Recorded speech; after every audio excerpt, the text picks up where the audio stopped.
ఇది చూపించాను అనుకుంటా కదా, ఇది చెప్పండి, లెమన్ తులసి. లెమన్ తులసి ఇది కూడా లెమన్ తులసి.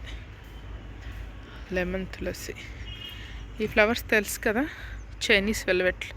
చాలా వెరైటీ కలర్స్ ఉంటాయి, కానీ నా దగ్గర ఉండే మటుకు ఇవన్నమాట. బ్యూటిఫుల్ కలర్ చూడండి. ఇవి విచ్చుకొని ఇలా వాడిపోయాయి.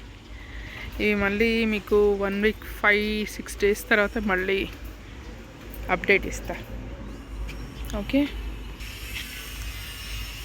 ఇవి తెంపాలండి. ఇవి చాలా రోజులైంది. పక్కింటి ఆంటీ వాళ్ళు తీసుకున్నారు చట్నీ చేసుకోవడానికి, ఇంకా నాటుకోవడానికి. వాళ్ళకి ఇచ్చాను బాగానే, కానీ ఇప్పుడు నేను తెంపుకొని